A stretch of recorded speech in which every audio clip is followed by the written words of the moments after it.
Arsenal 4, Atletico Madrid 0. Sit with that. Let it roll around in your mouth like a vintage red with something volcanic in the aftertaste. Because that scoreline, that's not just a result. That's a rupture. That's a cosmic recalibration. That's Arsenal, of all clubs, of all mythologies, walking up to one of the most joyless, cynical, grimly efficient machines in modern football and tearing it apart like it was built out of papier-mâché. Atletico Madrid didn't just lose a football match. They got publicly dismembered. And they didn't get embarrassed because they were bad, no. They were obliterated while being exactly what they always are. Compact, menacing, unyielding, snarling at every blade of grass. Arsenal just brushed that off, danced past it, laughed in its face. Arsenal didn't have to solve Atletico. They just ignored the question entirely and wrote their own language. From the first whistle, there was that unsettling calm from Arsenal. You know that quiet in horror films right before the ghost reveals itself by dragging someone across the ceiling? Yeah, that. No panic, no nerves, just this unbearable serenity. That's what made it terrifying. Arsenal played like a side that already knew how the movie ended. It was a performance with spoilers baked into every pass, and the most criminal part, it didn't even start that wild. First half, relatively civil. Atletico tried to poke at the door. Julian Alvarez doing his best Roadrunner impression, darting, twisting, throwing kitchen sinks at the Arsenal defense. But you could feel it, couldn't you? The inevitability, like watching someone try to blow out a bonfire with a teaspoon of water. There was that moment. Alvarez hits the crossbar. It rings like a warning bell. The only thing louder than that thud was the collective shrug from Arsenal's backline. Like, oh, that's cute. You almost had your one moment. Because once the second half started, the mask came off. Arsenal found their second gear, or third, fourth. They might be driving a spaceship at this point. And the chaos began. Gabriel scores the opener. Because of course he does. He's turned scoring from set pieces into something between a hobby and a personality trait. Declan Rice puts it on a silver platter with a delivery so gorgeous it should be displayed at the Louvre. A curled whip of a ball that sliced through the air like it was written into the script. Gabriel attacks it like it insulted his mother. 1-0. Game over. I know. That sounds dramatic. But anyone who's watched Atletico over the last 10 years knows, once they go behind, the whole plan implodes. They're not built for chasing games. They're built for holding the lead in a headlock until the final whistle. And Arsenal knew it. They smelled the blood, the smoke, the hesitation in Simeone's eyes. And they lit the match. 4 goals in 14 minutes. That's not a purple patch. That's a team going full berserker mode, ripping through whatever tactical furniture was still standing. Martinelli's goal? Sculpted out of Miles Lewis Skelly magic. A slaloming, body-fainting, resistance-crushing run that seemed to fold time and space before slipping the cleanest, coldest pass through to Martinelli, who buried it with the kind of finesse that makes you remember why football matters. That was not a football goal. That was poetry with studs on. And then came Victor Gyökeres. Finally, after 642 minutes of doing everything but score, pressing, holding, snarling, dragging defenders to places they didn't want to go, he gets 2. 2 real, honest, meat-and-potatoes strikers' goals. You know the ones. Tap-ins, scavenger goals. The kind of finishes that don't end up on highlight reels, but win you titles. The kind of finishes that tell you everything's working, that the machine is feeding the beast at the right time. You could see it in his celebration, couldn't you? Relief and rage and something close to gratitude. The kind of joy that only comes when the drought finally breaks and the sun hits your face again. But let's not pretend this was just about finishing. That midfield? That midfield is alchemy. Subimendi Rice, they played like they owned time. You could feel Atletico starting to question the point of existence. Every time they thought they'd pressed enough, covered enough, suffocated enough, Arsenal slipped out. It was like shadowboxing a ghost. Declan Rice is somehow now a set-piece technician. I don't know when that happened. He used to be the guy you gave the ball to when you needed a simple solution. Now he's swinging in crosses with the calm venom of David Beckham, minus the desperate Cologne ad energy. Every time he stood over a dead ball, you felt the room hold its breath. But if Rice was the architect, Gabriel was the wrecking ball. Nobody else plays center back like they're trying to win the Ballon d'Or. That man is collecting goals and assists like a kid with Pokemon cards. And none of it feels accidental. It's all timed, rehearsed, planned, like they've cracked the formula. You have to remember, this is Atletico Madrid, the footballing equivalent of a locked door in a nightmare, and Arsenal picked the lock like it was made of candy floss. There's no dressing this up. This isn't a form thing. This is a shift in power. This is Arsenal not just winning a match, but declaring something. Loud. Obnoxiously loud. Like someone kicking down the doors of the Champions League and saying, "Hi, remember us? We're not here to make friends." And Simeone, what do you even say about him? He looked beaten. Not angry, not snarling, just empty. He's built his career on making games like this ugly and slow and bloody and cold. And Arsenal refused. They turned it into art, and Simeone had no paintbrush. And still, the most haunting thing? This wasn't Arsenal at their best. It was Arsenal cruising. They didn't even unleash the full firepower. Saka didn't score. Ez didn't take over the game. Trossard didn't even get a real touch. Odegaard wasn't even playing. Let that sink in.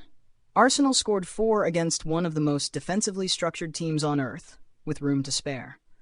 There was a stretch, right before the final whistle, where Atletico stopped pressing. Not tactically, spiritually. Like something inside them had snapped. That's when you know it's over. When the opponent stops believing. When they stop even pretending. At that point, Arsenal were playing in daylight. You know those games where everything clicks? The weight of the pass, the run, the look-up, the final touch, and you almost wish it would slow down so you can soak it all in? Yeah, that was the final 15 minutes. Arsenal kicked the ball around like they were hosting a dinner party and forgot to send Atletico the invite.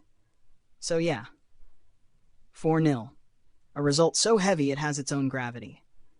A performance so assured, it made Atletico look like tourists. And Arsenal looked like landlords. They didn't just beat Atletico. They walked through them. They undressed them. They whispered sweet tactical nothings into their ear, then pushed them down a metaphorical flight of stairs.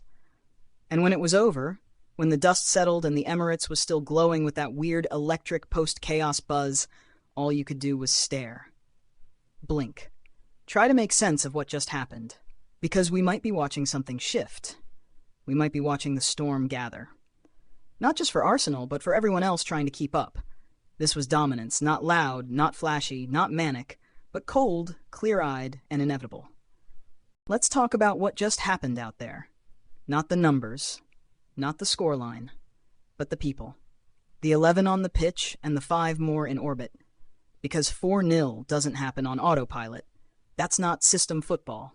That's not a YouTube tactics board. That's individuals turning a Champions League night into personal theater. And each character in this chaos ballet deserves their name on the marquee. Let's begin where it hurts most. If you're an opposing forward, that is. Gabriel, the enforcer, the war drum, the center back with the aura of an apex predator and the goal threat of a number 9. Atletico wanted to fight him. They really did. But by minute 65, Gabriel wasn't in a duel anymore. He was in a demonstration. He's not just dominant in the air. He's something scarier. He's inevitable. Watching him score from a set piece now is like watching the sunrise. You can shout at it. You can throw men at the front post. You can even stick your best jumper-wearing midfielder on his back. It won't matter. That delivery from Declan Rice meets him like they've been practicing it in another dimension. And physically? No contest. Atletico plays street ball in suits. They know how to foul politely, how to make contact feel like a suggestion. Gabriel doesn't ask for consent. He just puts you in his pocket and zips it shut. And it's not just brawn, it's brain. His reading of the game is immaculate. Every time Atletico tried to go long, Gabriel was already in the landing zone, reading the trajectory like he wrote the script. And beside him, William Saliba, the ghost in the wires. He makes defending look suspiciously easy, like he's in on a cheat code no one else has found. He doesn't slide, he doesn't dive, he just arrives at exactly the right time, with exactly the right amount of foot. It's defensive witchcraft. He's the librarian of that back line. No noise, no mess, just order. Control. Categorized chaos. Now go wider. Timber, who decided this was the night to remind everyone that injury-prone does not mean irrelevant. There was a run in the first half where he cut inside and bent the game into a new shape. You could see Atletico's shape disintegrate mid-sentence. That's the thing about Timber. You think you've read the book, and then he switches genre on page 42. He's not a fullback. He's a plot twist. And now we pivot to the midfield. Let's stop pretending Declan Rice is just a defensive shield. This man is writing symphonies with his passing boots. That assist to Gabriel? A curling, cutting invitation, not just to score, but to believe. He was supposed to be the guy who wins headers and breaks legs, and instead he's turned into a deep-lying maestro with a mean streak. He has the stature of a destroyer and the touch of a painter. The perfect contradiction. Next to him, Zubimendi, the calm in the riot, the player with ice where others have fire. Every time Atletico tried to quicken the pulse of the match, Zubimendi just slowed it down like he was dragging the timeline slider backward. And yet, he's not just there to recycle. He breaks lines, picks out passes in tight tunnels, makes 30-yard diagonals look like gentle suggestions. It's control disguised as elegance. Which brings us to Lewis Skelly. I want to swear, but I'm holding it in. Lewis Skelly is 18, playing like he's 35 and already won everything. That run for the assist? That's not teenage exuberance. That's an adult decision made at light speed. Takes the ball, slices through midfield like it's butter, shrugs off a tackle like it's a mosquito, and then threads Martinelli through with a pass so precise you'd think he paused the game and measured it with a ruler. It's easy to call it raw talent. But this is cooked. This is seasoned. That run was violence wrapped in silk. And Martinelli, ah yes, the man with the energy of a squirrel on espresso and the composure of a monk in the box, he didn't just score, he painted. That finish? The body shape, the delay, the arc, it was a haiku. It was restraint, no laces, no power, just finesse, like he was telling the ball a secret and watching it whisper past the keeper. It was a finish that says, I know who I am, and that's terrifying. Then there's Saka. No goal, no assist, just domination. He was the emotional engine of the first half. Every time he touched the ball, you could feel the stadium inhale. Atletico tried everything. Doubled up, tripled up, resorted to foul and pray tactics. Nothing worked. He's too clever, too slippery. He doesn't run past you. He disappears around you. And even when he wasn't creating clear-cut chances, he was doing something arguably more damaging. He was eroding Atletico's shape. Every wide run stretched them. Every cut inside bent them out of position. And they never recovered. You want to know what greatness looks like without fireworks? Watch Saka and Victor Gyökeres. Man was stranded in the desert for nearly 7 full games. Not a drop of gold to drink. And then suddenly, a brace, and not worldies. Not screamers. But the kind of goals that require courage. The kind that tell your teammates, just get it in there. I'll be where I need to be. That second goal, a knee, a shin, a groin, who knows? It found its way in. But the way he celebrated? That wasn't about stats. That was about resurrection. Strikers need those. Tap-ins are their gospel. The rest of the team believes in tactics, but the striker, he believes in moments, and Gyökeres got his. Twice. So when people say Arsenal are just a good team, you can laugh, because teams don't do this. Not like this. Not at this speed, with this elegance, with this depth. Teams don't bench Odegaard, Havertz, Calafiori, and still do that to Atletico Madrid. That's not a good team. That's a bad dream for the rest of Europe. Look at the bench. Trossard, White, Mascara, Norgard, all of them coming on and not one drop in intensity. That's not depth, that's cloning. It's like Arteta's figured out how to 3D print competence, and they don't just come on to kill time, they come on to extend the domination. There's no mercy sub, just new problems. So when people ask, can Arsenal win the double? The answer isn't yes, the answer is why not? They've got the spine, the brains, the structure, the venom. They've got a backline that eats hope for breakfast, a midfield that turns pressure into pottery, and a front line that scores when it wants to. This isn't a hot streak. This is a system in full bloom. This is what happens when talent, timing, and ruthlessness all peak at the same time. And you can feel it, can't you? Something humming in the air, like the season's already decided, not on paper, but in the wind, in the body language, in the way other teams look at them. This has been Across the Pitch. Over and out.